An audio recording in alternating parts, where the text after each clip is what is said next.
Assalamualaikum warahmatullahi wabarakatuh. Kami dari kelompok 2 akan mempresentasikan analisis studi kelayakan bisnis produk kerajinan kaligrafi dari cangkang telur. Dengan saya Nadia Imelati Putri dan rekan saya Siti Masruroh dan Sally Angguna Firma. Aspek pasar dan pemasaran. Bentuk pasar. Bentuk pasar yang kami tuju untuk menjual produk ini adalah bentuk pasar konsumen, sebab banyak kalangan masyarakat yang menyukai keindahan seni. Yang selanjutnya, mengukur dan meramal permintaan. Diasumsikan bahwa pembuatan kerajinan kaligrafi ini sebanyak 3 orang, di mana dalam sehari para pengrajin dapat menghasilkan kerajinan sebanyak 4 produk kaligrafi dan dalam sebulan produk yang terjual sebanyak 40 kaligrafi, di mana harga per produk berkisaran antara Rp35.000 sampai dengan Rp100.000, tergantung tingkat kerumitan dan ukuran kaligrafi. Dari perkiraan tersebut dapat dihitung permintaan pasar selama setahun minimal. H sama dengan N kali P kali H sama dengan 120 orang dikali Rp35.000 dikali 40 sama dengan Rp168 juta. Untuk yang selanjutnya, meramal permintaan mendatang. Dilihat dari lingkungan pasar, di mana masih sedikit pengrajin yang ada, namun daya minat masyarakat sangat tinggi terhadap kerajinan cangkang telur ini. Dapat diperkirakan nantinya para pengrajin akan bertambah dan tentunya semakin inovatif hasil kerajinannya, serta penjualan kerajinan akan meningkat setiap tahunnya. Untuk yang selanjutnya, segmentasi pasar. Pasar yang dituju dari produk ini merupakan pasar yang bersifat umum, di mana semua kalangan masyarakat bisa menggunakan produk kerajinan ini.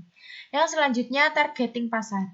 Target pembeli yang dituju pengrajin adalah masyarakat umum, baik dari kalangan remaja, dewasa, sampai kalangan orang tua, di mana produk ini mengedepankan unsur keindahannya, yang tentunya semua kalangan masyarakat bisa menikmatinya.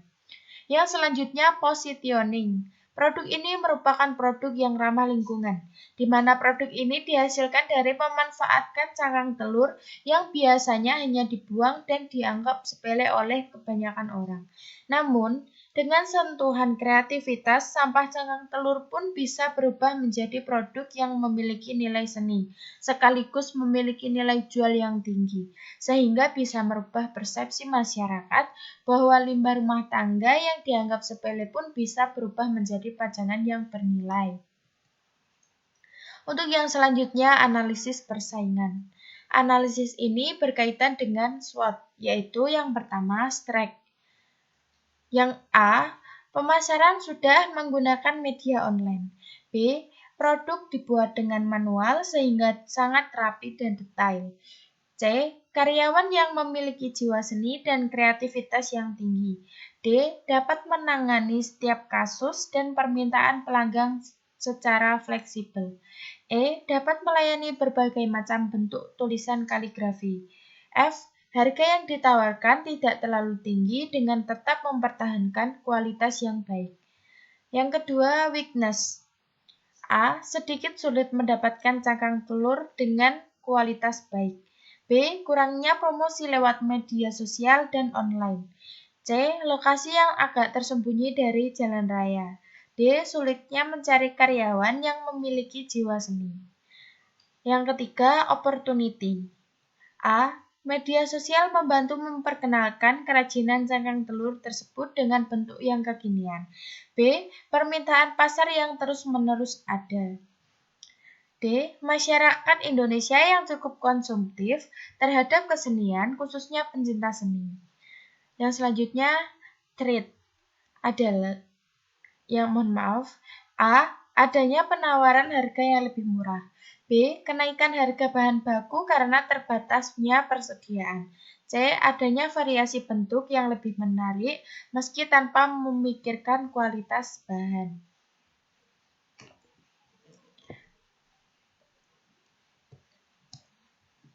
Selanjutnya ada aspek teknik dan teknologi. Pertama, pemilihan dan perencanaan produk. Kaligrafi dari cangkang telur ini menggunakan bahan yang berkualitas baik, di mana sebelum digunakan, cangkang telur telah melewati tahap persortiran. Selain itu, produk ini juga didukung dengan bahan pembantu yang kualitasnya juga diperhatikan.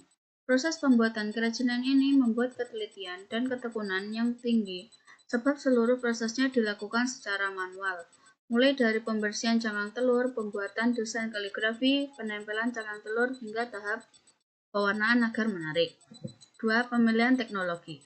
Seluruh proses pembuatan kerajinan ini menggunakan cara manual, sehingga pemilihan teknologi berkaitan dengan promosi dan penjualan produk. Teknologi yang digunakan dalam promosi adalah pemotretan produk sampai promosi yang dilakukan secara online melalui handphone.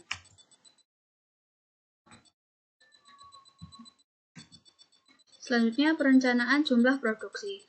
Karena proses pembuatan produk secara manual agar menghasilkan produk yang berkualitas, maka untuk jumlah produksi ditakdirkan selama sehari menghasilkan 4 buah produk. Jumlah produksi akan terus meningkat seiring berkembangnya usaha dan bertambahnya karyawan serta bahan mudah didapat.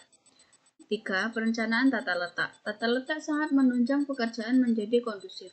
Dalam menata ruangan, untuk kerajinan ini harusnya ada tempat khusus untuk tempat pengeringan atau menjamur cangkang telur. Dan untuk setiap bagian harus ada sketnya. 3. Ada aspek manajemen perencanaan.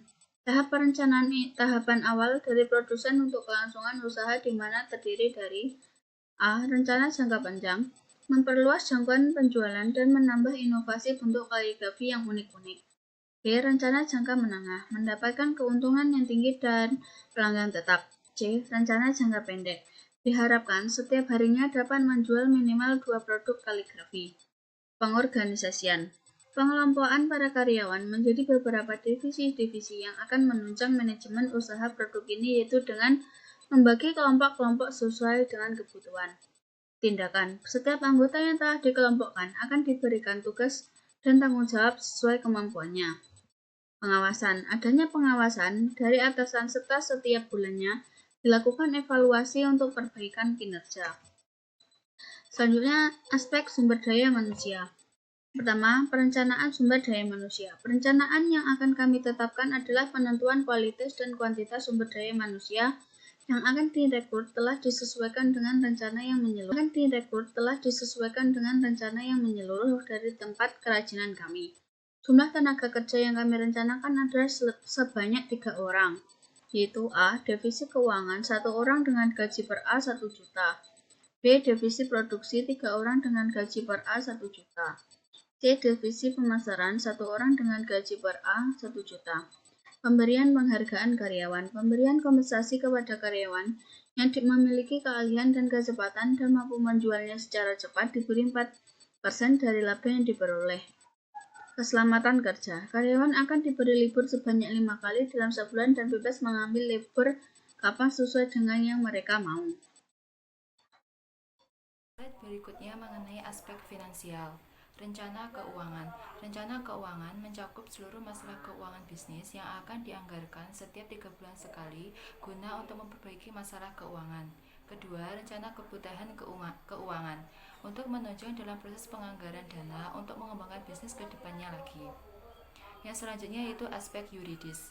Proses pembuatan kerajinan ini dilakukan di rumah pemilik itu sendiri, sehingga proses meminta izin hanya perlu membuat laporan kepada RT atau RW setempat.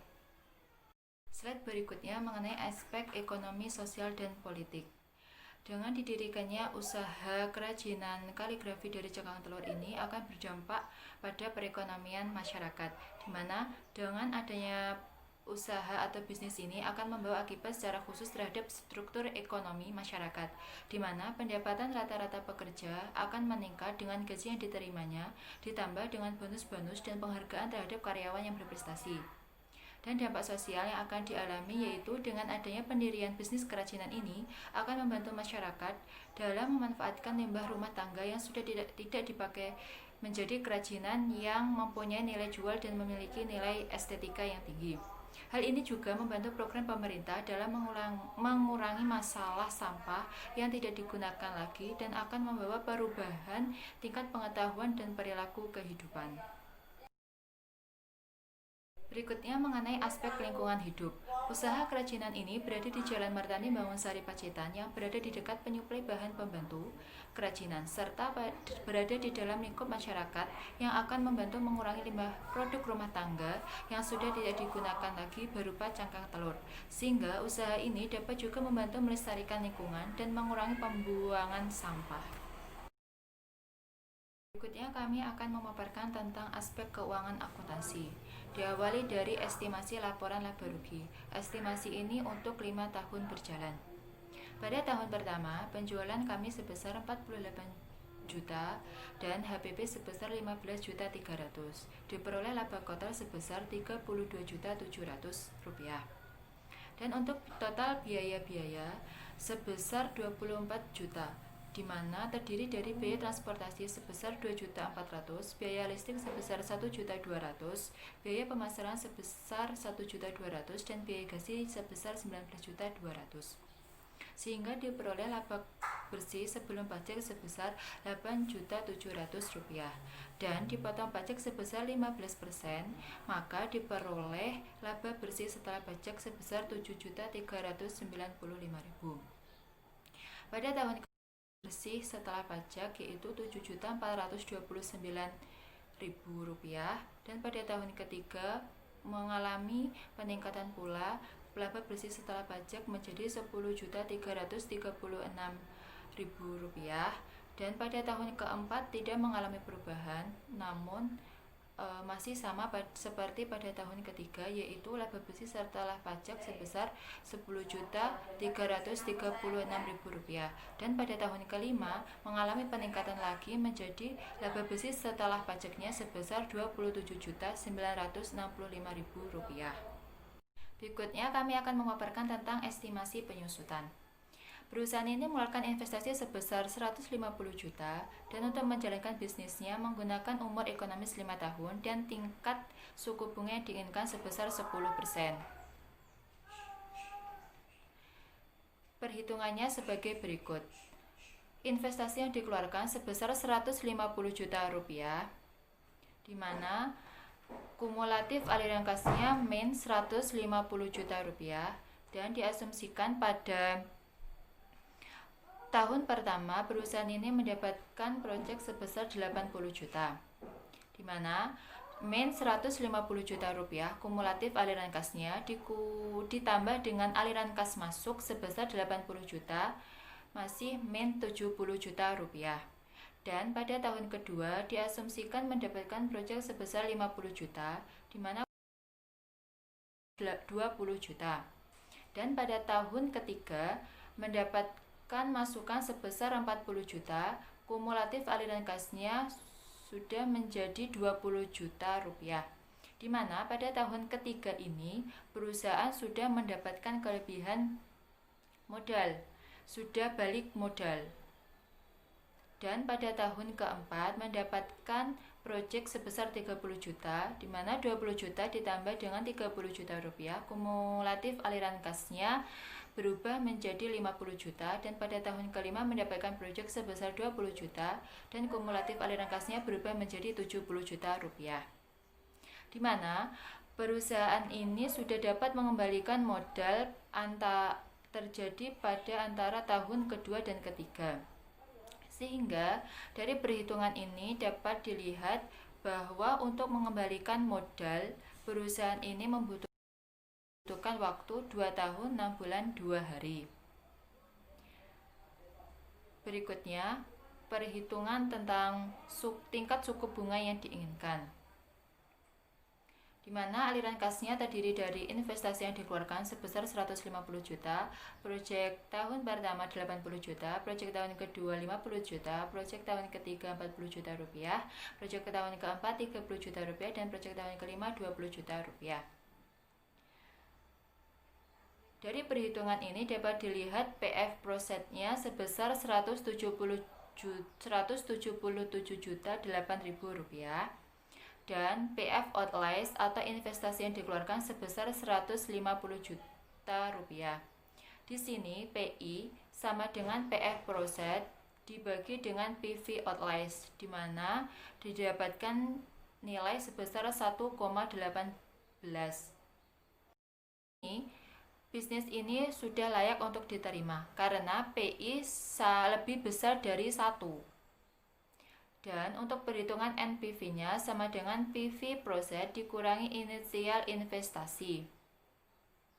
Didapatkan dari PV proses Rp177.800.000 dikurangi dengan PV outlays atau dikurangi dengan investasi yang dikeluarkan sebesar 150 juta rupiah, didapatkan NPV sebesar Rp27.800.000. Maka bisnis ini pun juga layak untuk dijalankan menurut perhitungan NPV karena lebih besar dari 0 rupiah. Dan untuk IRR didapatkan 19%, di mana suku bunga ini lebih besar dari tingkat suku bunga yang diinginkan sebesar 10%, sehingga menurut perhitungan IRR ini, bisnis ini juga layak untuk diterima. Menurut perhitungan RR sama dengan rata-rata EAT dikurangi rata-rata investasi sebesar 59%. Menurut perhitungan RR, bisnis ini pun juga layak untuk dijalankan karena lebih besar dari 0. Sekian presentasi yang dapat kami sampaikan. Ada kurang lebihnya kami mohon maaf. Akhir kata, wassalamualaikum warahmatullahi wabarakatuh.